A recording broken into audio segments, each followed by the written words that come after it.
दिल्ली एक बार फिर से धर्रा उठी है। राजधानी में एक बार फिर से एक जिहादी मुस्लिम ने एक हिंदू युवक को अपना निशाना बनाया है। नमस्कार, आप देख रहे हैं न्यूज वॉच इंडिया। मैं हूं आपके साथ पंकज यादव।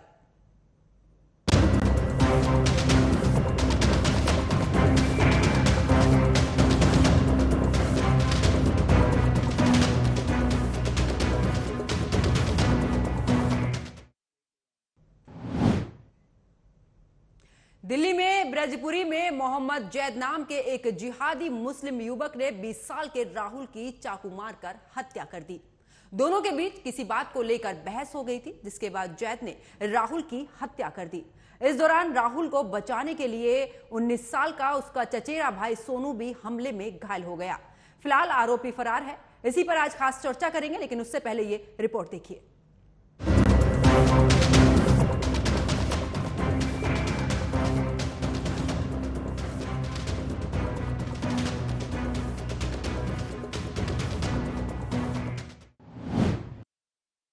सनसनीखेज वारदात ने एक बार फिर दिल्ली को हिला दिया है, जहां ब्रजपुरी में मोहम्मद जैद नाम के एक जिहादी ने हिंदू युवक की चाकू मारकर हत्या कर दी।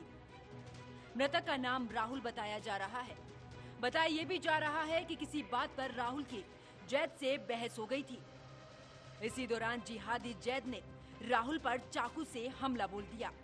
हमले में राहुल का छोटा भाई सोनू भी घायल हो गया, जिसे तत्काल अस्पताल में भर्ती कराया गया है। मेरे लड़के के साथ चाकू मारा पेट में, और एक रिश्तेदार हमारा उसके हाथ में चाकू मारे हैं।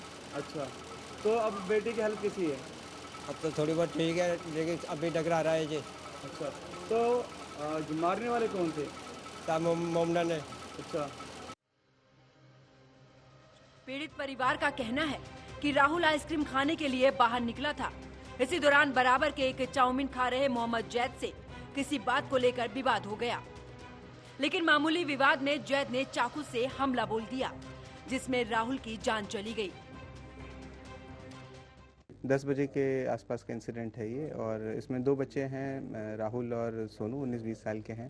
ये लोग आइसक्रीम खाने गए थे, गली नंबर 7 का बताते हैं, वहाँ पे खाना खाने के बाद, और वहीं पे जैद भी घूम रहा था। तो आपस में एक दूसरे को जानते हैं, पहले भी इन लोग के बीच में थोड़ी बहुत कहासुनी हुई है, और कल ये थोड़ा ज़्यादा हो गया, गाली वाली दिया एक दूसरे को, फिर एक गुत्थम गुत्थी हो गया। अब ये 2 बच्चे थे, वो अकेला था।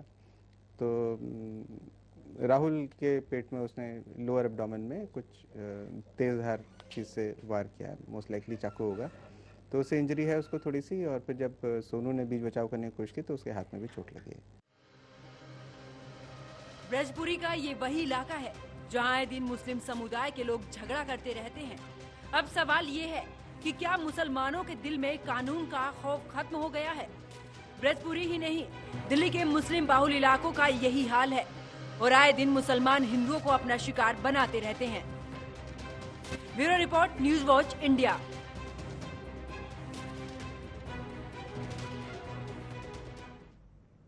तो जिस तरीके से लगातार दिल्ली में ऐसी वारदातें सामने आ रही हैं, इसी को लेकर आज खास चर्चा करेंगे। मेरे साथ में कुछ मेहमान जुड़े हैं, उनका परिचय आपसे करा देती हूं।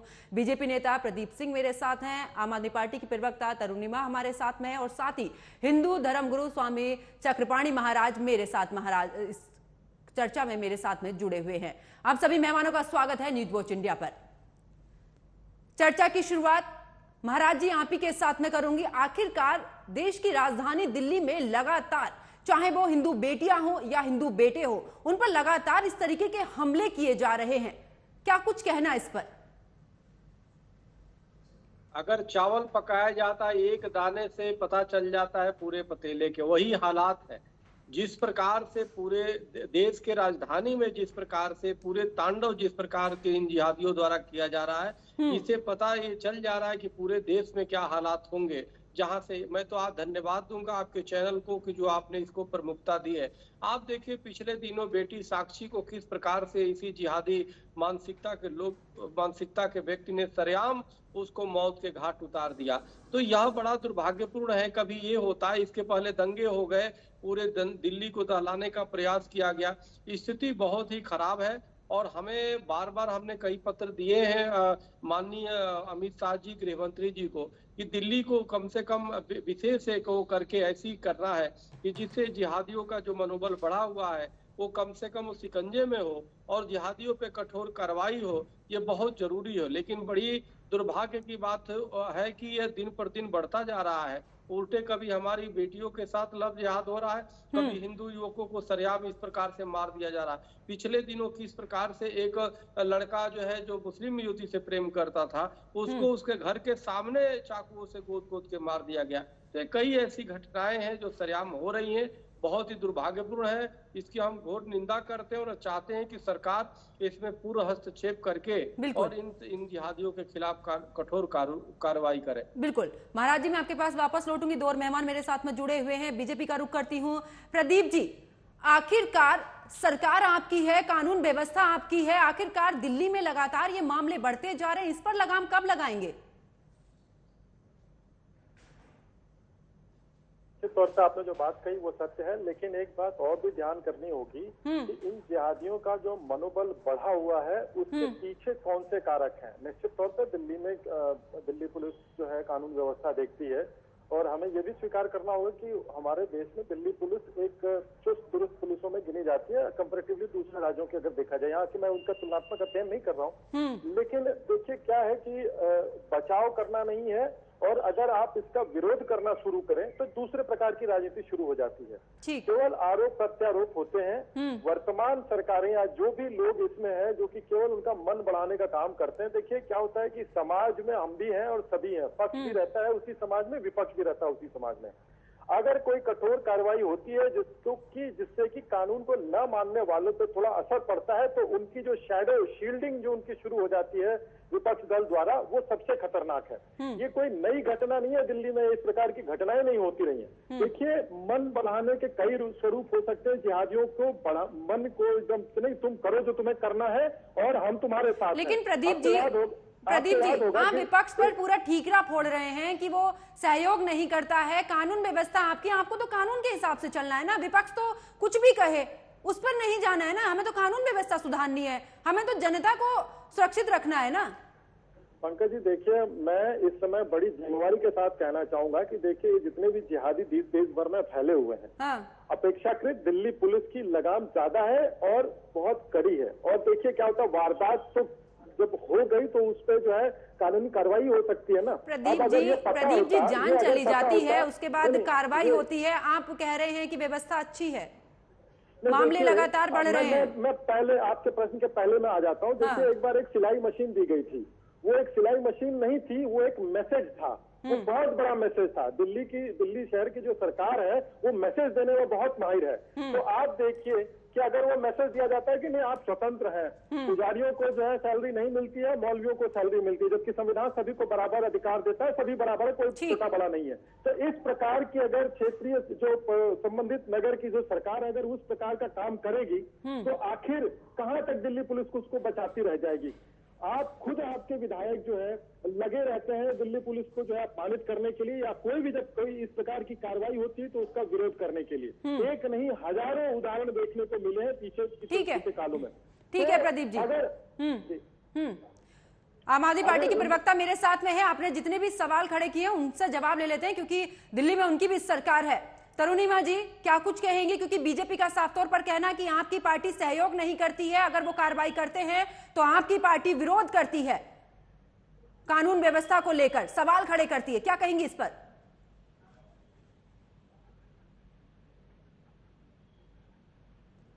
तरुणिमा जी मेरी आवाज आ पा रही है?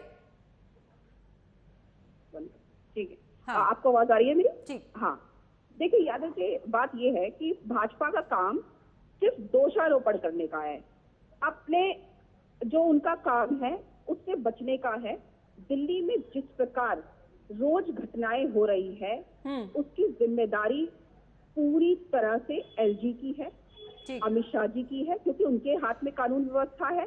लेकिन दिल्ली के एलजी जो है सक्सेना जी, वो दिल्ली की कानून व्यवस्था को ठीक करने का काम नहीं करते, उस पर रणनीति तैयार नहीं करते, वो सिर्फ दिल्ली सरकार की जितनी भी काम है उसे रोकने का काम करते हैं। चाहे उनकी यूनिवर्सिटी बनाने का काम हो, चाहे वो दिल्ली में आपका बिजली विभाग का कोई काम हो, उसमें साइन नहीं करते हैं, उसको रोकने का काम करते हैं। और जो अपराध हो रहे हैं, जो लोगों को पता चल रहा है, वो तो दिल्ली सरकार की जो सीसीटीवी कैमरे जो उन्होंने दिल्ली में लगवाए हैं बड़ी मुश्किलों से धरना देकर, जिससे जनता हमारी सुरक्षित रह सके, दिल्ली की जनता सुरक्षित रह सके, उससे पता चल रहा है कि कौन जिहादी है, कौन हिंदू संगठन के लोग हैं, कौन क्या कर रहे हैं। अब इन्हें तो पता ही नहीं चलता अगर कैमरे नहीं होते, क्योंकि इनकी दिल्ली पुलिस तो काम कर नहीं रही। वो तो सिर्फ किसको परेशान करने का काम करिए, किसको डंडे मारने का काम कर रही है।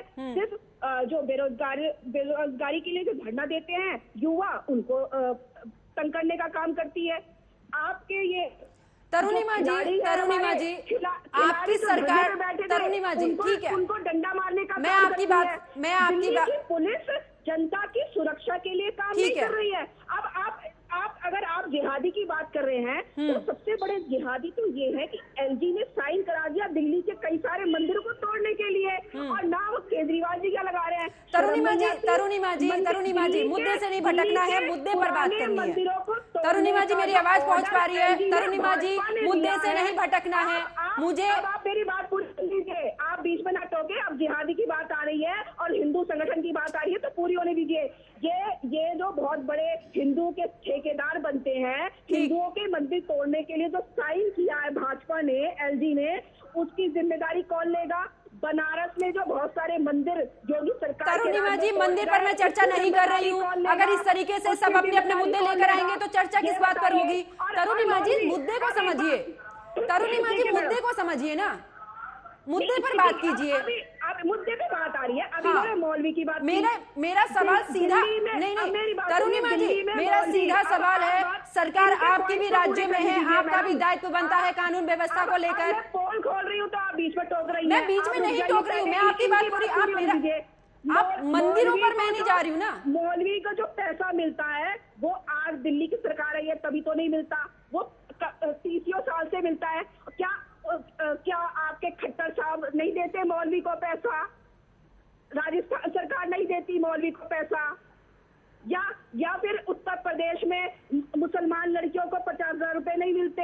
ठीक है, इंटर करने के बाद। तरुणिमा जी, की आप जिहादी फैला रहे हैं, जिहादी तो आप फैला रहे हैं। आप इस तरीके देश को बंटवारे का काम कर रहे हैं। हो गई आपकी बात पूरी तरुणिमा जी। अब मैं सवाल करूं के लिए दूसरे पर दोष आरोपण कर रहे हैं। तरुणिमा जी, अब मैं सवाल करूं। आप सुधार नहीं पा रहे हैं। दिल्ली में लोग डरे हुए हैं। क्यों डरे हुए हैं? तरुणिमा जी, अब आप मेरा सवाल सुनिए। इसकी टोपी उसके सर, उसकी टोपी इसके सर से काम नहीं चलता है। दोनों की सरकार वहां पर है दिल्ली में, तब भी कानून व्यवस्था बिगड़ी हुई है। आखिरकार आप मुझे बताइए, सरकार में तो आप भी हैं, तो आपकी तरफ से कौन से कदम उठाए गए हैं? मुझे मुद्दे पर जवाब दीजिए, मुझे मंदिर पर जवाब नहीं देना है। तरुणिमा जी, मंदिर पर जवाब नहीं लेना है मुझे, सिर्फ सीधा। आप मेरी बात ही नहीं सुन रही है। आप बताइए। नहीं, आप मेरी बात नहीं सुन रही है। मैं जिस मुद्दे पर बात कर रही हूँ उस मुद्दे पर नहीं बात कर रही हूँ। कानून व्यवस्था क्यों नहीं ठीक करती है? ठीक है तरुणिमा जी, मैं आपके पास वापस लौटूंगी। शायद आपको या तो सवाल समझ में नहीं आ रहा है या फिर आप जवाब नहीं देना चाहती हैं। महाराज जी, क्या कुछ कहना है? इसकी टोपी उसके सर, उसकी टोपी इसके सर। आखिरकार जनता पिस रही है ना इसमें। कहाँ से जिहादी आते हैं? इनको फंडिंग कहाँ से मिलती है? किसने हक दिया है कि खुलेआम चाकू लेकर घूमिए, खुलेआम आप हत्या कीजिए? देखिए, बड़ा दुर्भाग्य की बात है, यहाँ पे हमारे बेटी मारे जा रही है साक्षी, यहाँ पे हमारे बेटे मारे जा रहे हैं सरेआम जिहादियों के द्वारा, और बीजेपी हो या आम आदमी पार्टी एक दूसरे पे आरोप प्रत्यारोप सिर्फ लगा रहे हैं। अरे भाई, कम से कम बच्चे हमारा देश हम ये रहेंगे तभी देश रहेगा, तभी आपकी सरकारें रहेंगी, आपकी। यह देखिए, यह निश्चित रूप से कठोर कानून बनाने की आवश्यकता है ताकि इन जिहादियों को शिकंजे में ले सके। हम आपस में राजनीति करते रहेंगे, यही हाल रहा जब देश को गुलाम बनाना था।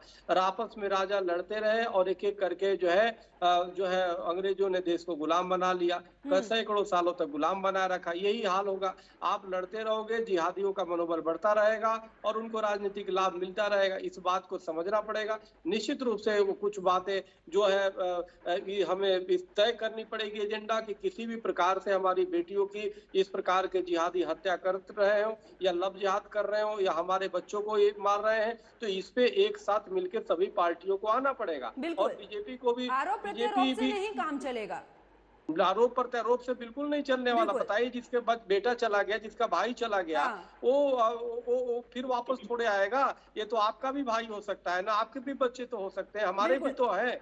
तो इसलिए हम सबका जिम्मेदारी बनता है कि हम ये सब एक दूसरे पे आरोप ना लगाएं। ये समाज के लिए धब्बा है, ये हम सबके लिए धब्बा है, हम सबके लिए डूब मरने वाला विषय है। क्या इस तरह सरेआम में गुंडे मवाली ऐसे जिहादी जो है चल रहे हैं और चक्कू लेकर के घूम रहे हैं और मार दे रहे हैं, वो भी देश की राजधानी दिल्ली में, देश दुनिया में इसकी खबर जाती है। बिल्कुल, पूरे क्योंकि दुनिया बड़ा में असर पड़ता है देश पर जब देश की राजधानी में इस तरीके की वारदातें होती हैं। किस तरीके से कोई खुद को महसूस कर पाएगा, जहां पर अलग अलग, अगर मैं राज्यों की बात करूं, वहां पर लोग आकर यहाँ पर रोजगार के अवसर तलाशते हैं, यहाँ पर बच्चे एजुकेशन के लिए आते हैं। अगर इस तरीके की वारदातें बढ़ती रहेंगी, क्या संदेश जाएगा?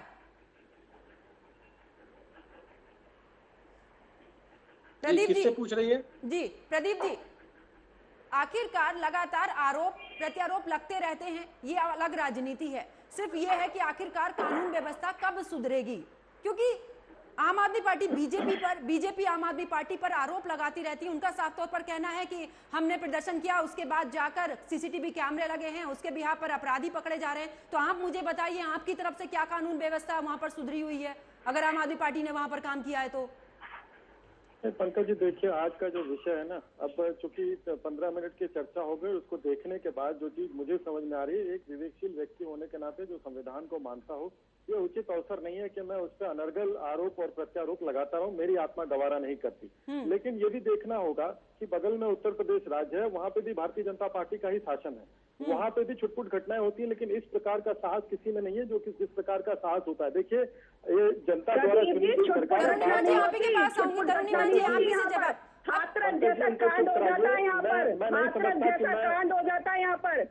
तरुणिमा जी सुन लीजिए, यहाँ पर मेरठ का अभी कांड हुआ है। आपके ही भाजपा के नेता ने लड़की के साथ रेप किया है और उस पर FIR और भागे फिरे, उस पर कोई कानून व्यवस्था कोई काम नहीं कर रही है, वकील भागा हुआ है। अभी आपने शायद खबर नहीं पढ़ी, आपको जानकारी कमी है, आप रोज अखबार पढ़ा करिए, रोज न्यूज पढ़ा करिए। अभी भाजपा के नेता ने लड़की का बलात्कार किया उसके मंत्री के साथ, और वकील तो भागा पड़ा है। तरुणिमा जी, आपको बोलने का मौका मैं देती हूँ, आप बीच में क्यों बोल रही हैं? तरुणिमा जी सुन लीजिए ना, तरुणिमा जी, क्या है कि अगर हिंदू का रेप करता है तो आप लोगों को चलता है, लेकिन अगर तरुणिमा जी, हिंदू का रेप अपराध होता है, उसमें हिंदू मुस्लिम सिख ईसाई वाली बात नहीं आती है। तरुणिमा जी, यहाँ जिहादी की बात ही नहीं हो रही है, यहाँ पर कानून व्यवस्था की बात होनी चाहिए। दिल्ली में जो अपराध हो रहा है, दिल्ली में जो कानून व्यवस्था ध्वस्त हो रही है, उसकी पूरी जिम्मेदारी जो है LG की है, अमित शाह जी की है, लेकिन वो इस पर काम नहीं कर रहे। वो सिर्फ दिल्ली की सरकार को परेशान करने का काम करते हैं। दिल्ली की सरकार के साथ जो जिम्मेदारी आती है वो उसको ठीक है। तरुणिमा जी, ये सब जानते हैं कानून व्यवस्था को लेकर, में बहुत टांग अड़ाता है। तरुणिमा जी, अब आप बात सुनेंगे, पहले वो अपने कानून व्यवस्था को देख लें। पीसीआर आवाज थोड़ा कम करिएगा, क्योंकि यहाँ चर्चा में किसी और की आवाज नहीं जानी है। प्रदीप जी अपनी बात पूरी कीजिए। और तरुणिमा जी, जब आपको लोग सुनते हैं शांतिपूर्ण, तो आप भी सुनिए शांतिपूर्ण तरीके से अपनी बात। जब आपका नंबर आएगा आप अपनी बात रखिए। इनके पास जवाब ही नहीं है तो क्या शांति? कोई बात नहीं, मैं जवाब देने के लिए बैठी हूँ तरुणिमा जी, आप नहीं, मैं जवाब देने के लिए बैठी हूँ, मैं सवाल करने के लिए बैठी हूँ। आप लड़कियों के साथ जो हो रहे हैं अत्याचारों से सिर्फ मुंह दर्शन भर के देख रहे हैं, जिसके हाथ में हम जिम्मेदारी, अगर कानून व्यवस्था हमारे पास पंजाब में है, अगर कानून पंजाब में कोई भी गलत एक्टिविटीज होती है तो हम उसकी जिम्मेदारी लेते हैं, आम आदमी पार्टी जिम्मेदारी लेती है। ठीक है, योगी जी कहते हैं जीरो टॉलरेंस उत्तर प्रदेश चल रहा है, रोज अपराध हो रहा है, रोज बलात्कार और तरुणिमा जी, प्रदीप जी, अगर आप इसी तरीके से एक दूसरे पर आरोप प्रत्यारोप लगाते रहेंगे तो चर्चा में आगे कैसे? आप खेलने मत गए, वो बोल रही थी तरुणिमा जी, बात तो सुन लीजिए, कम से कम बीच में आप बार बार इंटरप्ट कर देती हैं, आप बार बार बीच में बोलने लगती हैं। सुन तो सकती है ना, अगर नहीं सुनना है तो ठीक है। प्रदीप जी, आप अपनी बात पूरी, प्रदीप जी बात पूरी कीजिए, क्योंकि चर्चा में अगर एक दूसरे की बात नहीं सुनेंगे तो आखिरकार चर्चा में आगे कैसे बढ़ेंगे? लड़ाई करने के लिए नहीं बुलाया है। प्रदीप जी अपनी बात पूरी कीजिए। हमें बोलने देंगे। बिल्कुल, प्रदीप जी अपनी बात पूरी कीजिए, फिर मैं देखिए इनका एजेंडा आपको समझ में आ गया होगा। ये चर्चा है कानून व्यवस्था को लेकर के, और ये कम से कम 7 बार दोहरा चुकी कि एलजी काम नहीं करने दे रहा, एलजी काम नहीं करने दे रहा, और ये दूसरी जगह की कहानी लेके बैठ गई। एजेंडा समझना होगा आपको। मैं संवेदना एक संवेदनशील व्यक्ति होने के नाते मैं नहीं चाहता हूँ कि उस पर राजनीति हो, उस परिवार के साथ क्या बीत रही है, लेकिन मैं शुरू से कह रहा हूँ कि इस प्रकार की सरकार है। अब इनको रेप में ये जो है अपराधी को अपराधी नहीं मार रहे, हिंदू हिंदू का रेप करे तो इनको चलता है, ये कह रही थी, और फिर आगे राजनीति करने। कुछ जगह होती है जहाँ पर राजनीति नहीं की जाती है। आज वो बच्चा जो है उसको चाकू पड़ा, उसके परिवार वालों पे क्या बीती होगी। ये लोग आते थे बड़ी बड़ी बातें करते थे, और इनको अभी तक ये नहीं पता है कि सामने वाला जो शांत है उसको बोल रहा है तो बोलने के बीच में ज्यादा बोल करके आपकी बात स्थापित नहीं हो पाएंगे। आप जगह जगह का उदाहरण दे रही है। आपने अच्छा किया पंकज जी, आपने अच्छा किया कि कम से कम म्यूट करा दिया। अगर इस प्रकार के लोगों को चर्चा नहीं करनी आती तो कृपया क्षमा करें। लेकिन देखिए सरकार अपने काम करती है। दिल्ली में दिल्ली पुलिस जो है केंद्र के अंतर्गत आती है, और आप देखिए कि वो पकड़ा गया है। और ये इस प्रकार की, सरकार में आने से पहले ये बोलते थे कि हम सीसीटीवी लगवाएंगे, और फिर कहते हैं कि हमने दावा दिया तो सीसीटीवी लगा। तो आपने क्यों कहा था सीसीटीवी लगवाने के लिए? आम आदमी पार्टी की राजनीति बहुत ही छिछोरे स्तर की राजनीति है, और मैं इनसे बहस नहीं कर सकता। पंकज जी, मैं आपके सवालों का जवाब दूंगा, ये महिला बात करने योग्य नहीं है। तरुणी माँ जी सुन लीजिए, दिल्ली में हो चाहे हरियाणा में हो, चाहे पंजाब में हो, चाहे उत्तर प्रदेश में, हिंदू लड़के लड़कियां मर क्या कर रहे हैं, ये बताइए। कानून व्यवस्था आपके हाथ में है तो आप क्या कर रहे हैं? मणिपुर क्यों चल रहा है? वहां तो आपकी सरकार है, वहां तो सब मर रहे हैं, वहां तो सारे हिंदू मर रहे हैं। हिंदू के ऊपर राजनीति करना बंद कर दे। हिंदू लोगों को ही मारने का काम आपकी सरकार कर रही है। देखिए इनका उत्तर नहीं है कि मैं इनसे चर्चा करूं। आप ये सवाल करेंगे उसका जवाब मैं दूंगा। तरुणी माँ जी मैं बार-बार आपसे बोल रही हूँ, शांतिपूर्ण तरीके से सुन लीजिए, उसके बाद मैं आपके पास आऊंगी ताकि आपकी बात भी जनता तक पहुंचे। इस तरीके से चिल्लाने से कोई बात कहीं नहीं पहुंचेगी। लेकिन आपकी कानून व्यवस्था क्या कर रही है? बैठकर सिर्फ एसी। तरुणी माँ जी, कानून व्यवस्था पर ही सवाल मैं भी कर रही हूँ।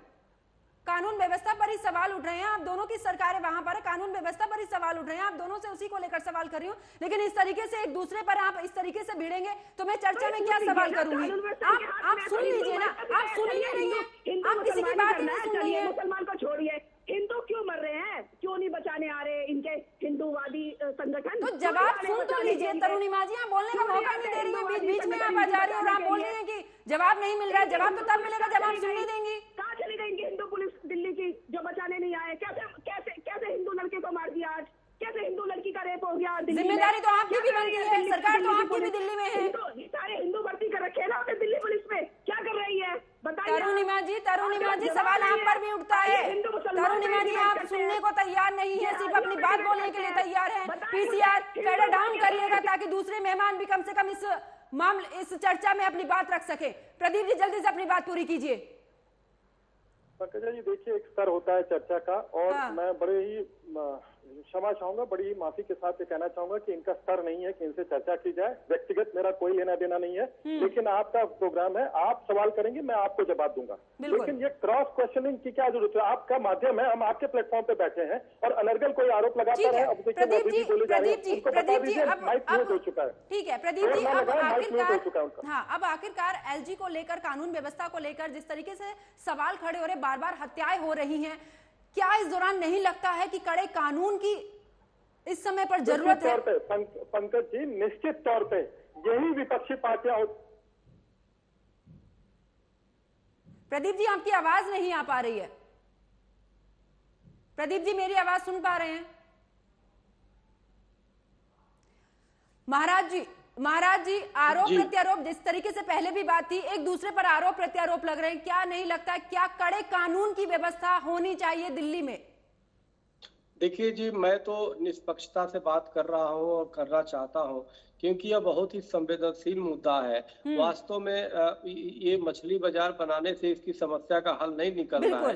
यह किसी के साथ घटनाएं हो सकती है, सिर्फ चिल्लाने की प्रतियोगिता डिबेट में करने नहीं आना चाहिए। डिबेट में एक तथ्यपरक बात रखिए, ऐसे रखिए जिसका सोल्यूशन हो। हम सही और आप सही, इसकी प्रतियोगिता नहीं करनी चाहिए। क्या सही है ये देखना चाहिए, और सही ये है कि इन जिहादियों पे अंकुश के लिए कठोरतम कानून की आवश्यकता है, जो इसको दिल्ली प्रदेश का भी जिम्मेदारी है और केंद्र का भी जिम्मेदारी है, सब मिल करके इन पे अंकुश लगाए, क्योंकि देश की राजधानी दिल्ली बदनाम हो रही है। और पिछले दिनों स्वाति मलिवाल जी ने कहा भी था कि क्राइम स्टेट हो चुका है। तो जब हो चुका है तो इसके लिए आप क्या कर रहे हैं? तो आम आदमी पार्टी की भी जिम्मेदारी है और भारतीय जनता पार्टी की भी जिम्मेदारी है, क्योंकि समाज की, दिल्ली की रक्षा करें। ये आकर के डिबेट पे सिर्फ चिल्लाने से कुछ हल नहीं होने वाला है। ये समाज और राष्ट्र के प्रति चिंतित है, जरूरी महाराज जी, लेकिन सवाल ये भी उठता है लगातार जिस तरीके से धर्म परिवर्तन के मामले आ रहे, लव जिहाद के, गेमिंग जिहाद के, इतने सारे जिहाद के मामले निकलकर सामने आ रहे हैं।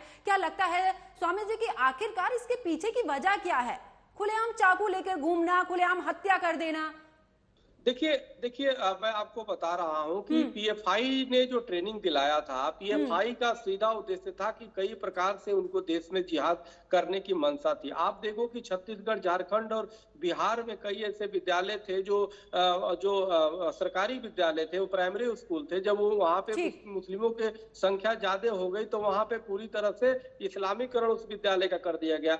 आप कानपुर की घटना याद होगी, वहां पे दंगा हुआ था। आपको याद होगा कि हनुमान जयंती को किस प्रकार से पत्थरबाजी हुआ हनुमान जी के शोभा यात्रा पे। आपको रामनवमी पे याद होगा कि रामनवमी पे पिछले दिनों कैसे वो कांड हुआ था, ईटा पत्थर चलाए गए थे यही दिल्ली में। तो कारण क्या है? इसने ऐसी ट्रेनिंग दिया, पूरे कहीं ना कहीं जिहादी मानसिकता के यूथ को उन्होंने जानबूझ करके भड़काया। ये काफिर है, इनके खिलाफ जिहाद करना है, इनके लब में चाहे लव जिहाद करके या लैंड जिहाद करके या इनको मार के किसी भी तरीके से, वही इनके दिमाग में घूम रहा है। अब इसके लिए जरूरी है कि कठोरतम से कठोरतम कानून बनाया जाए और इनको इन्हीं की भाषा में जवाब देने की आवश्यकता है। आप देखो ना, वो बिटिया साक्षी जो है वो दलित परिवार से, उसको किस प्रकार से उस हिंदू बेटी को सरेआम उस जिहादी ने ईंटे पत्थरों से मार दिया। वो तो सीसी कैमरे में सब कैद हुआ, वो पकड़े गए। सवाल यह है कि इसी तरह जरूरी है कि अगर जो तत्काल एक नियम बने, कानून बने कि उसको ऐसे लोगों को 30 दिन या 90 दिन के अंदर में फांसी की सजा हो,